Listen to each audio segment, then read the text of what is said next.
I'd like to share an experience I had actually just this morning, which kind of set me aback for a little while.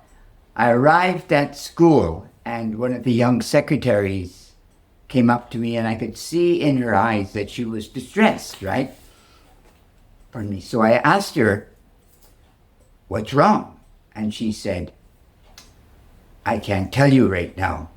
But you could see that she was greatly not herself, greatly distressed. So I couldn't leave it, and I said to her, I got thinking to myself, now, it's a long life, right? And all of us deserve an element of peace at times, right? And we have to choose this peace because it's seemingly we're living in an extremely complex society. There's digital devices, there's airplanes, there's cars, there's movement, much more so than we've seen perhaps forever. I was listening today, Dr. Peterson was making the point that we were basically at peace with our natural environment until some 300 years ago. Now think about this. We were in harmony with nature virtually until the Industrial Revolution.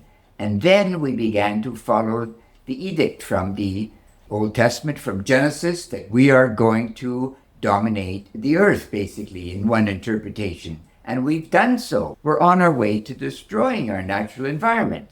And we're also on our way to destroying our personal environment. So how am I going to grasp hold of this situation, if you will? So back to the problem that first confronted me this morning. So not knowing what to say at all, I said to this young woman, I said, look, two things are true in any situation at all.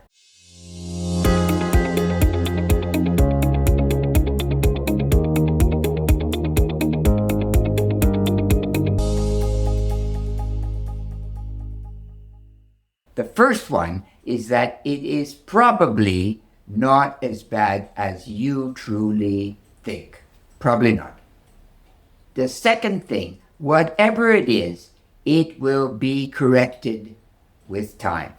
With time. As long as you're alive, you're going to effectively correct that given situation. But it got me thinking, that gosh, we really got to be fighters at times for our own sense of peace, don't we? Because the only person I truly know is me. I can reach out, I can touch you, I can feel the warmth of your body, but who are you? Honestly, who are you inside your personal being? And yes, the great psychiatrists can tell us what is really the truth. Carl Jung, for instance, says some statements along the line that if we don't have some form of God or spirituality in our lives, if we stumble into a mental crisis, we'll never ultimately get out of it. So, all of these parameters are in existence, but I've got to grasp my own sense of peace at times. So how am I going to do it? Well, one of the ways I just suggested, in any circumstance,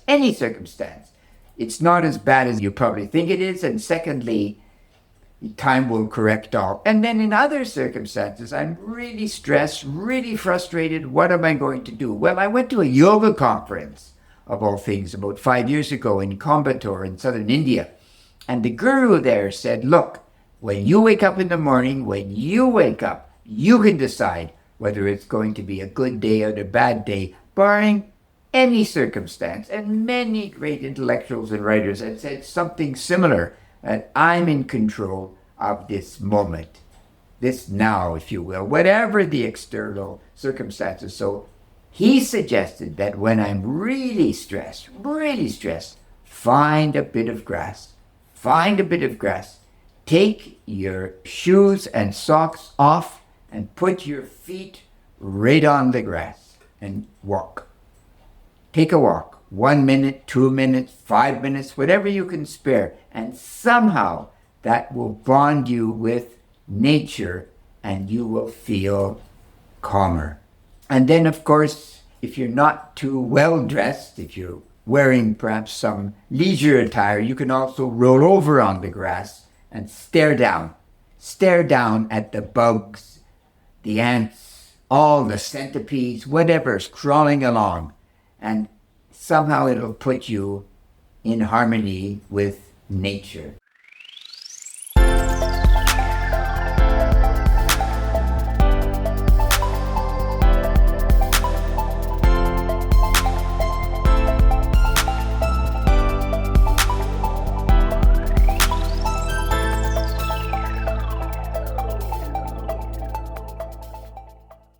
There is also another technique. This is one of those emergency techniques, if you will.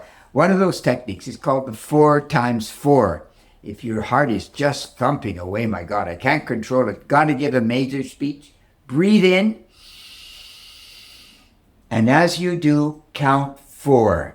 And then upon filling your lungs, count 4 again when your chest is full of air.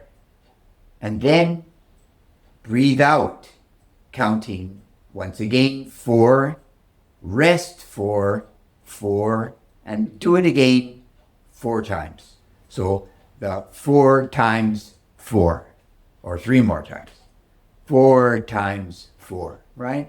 So this is the way that you start to realize that I am an independent being. I'm not totally subject to all the things that are coming at me on an ongoing basis. Because as we know today, virtually everyone lives an external life. I was in a hospital the other day and I was looking at all the screens. I certainly mentioned this before. And the screens were filled with games. They weren't filled with any type of reading or knowledge. People were just playing mindless games, right? Now, many people, Michael Pollan finished this book recently on consciousness. He says that most of us get a consciousness. So 10% of the population really foolish. 5% brilliant in another sphere, I'm sure. 85% just like you and me. Just like you and me. We're given a consciousness, let's say at 20 or so, but like any muscle, I must practice it again and again and again. Intelligence is something I nurture. And education plus experience equals, of course, expertise. But a lot of those experts, if you will, are not necessarily brilliant men. They just did the work. And part of the work is also to be able to control your sense of peace. It is extremely hard to do. Extremely.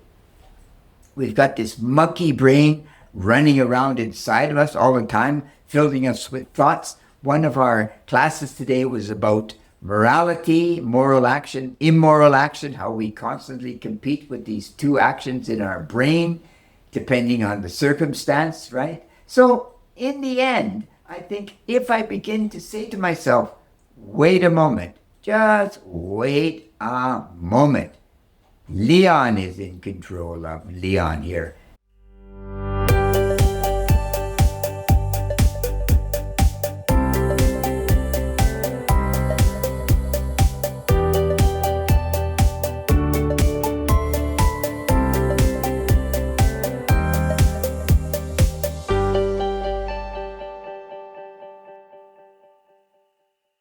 And yes, Leon is a man. And yes, Leon is 70 years old. And yes, Leon has 2 children. Certain amount of money, certain amount of intelligence.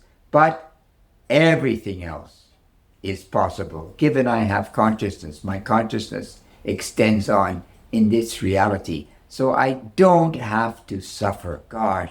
And I don't have to be a victim. Unless I want to. I mean, there are people, for sure, that want to be victims. The poor me. Oh, poor me. I'm poor because some excuse. Lost all my money on the stock market. Never had love. Can't meet a girl. It goes on. It's kind of nauseating in a sense. Because all of us know, you know, and I know, life is hard.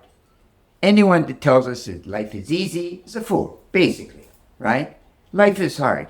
If I want to extract the best from me, in my life, I gotta work at me, right? And it's hard work. It's hard work to get a PhD in Leon, isn't it? Or anyone else, for that matter.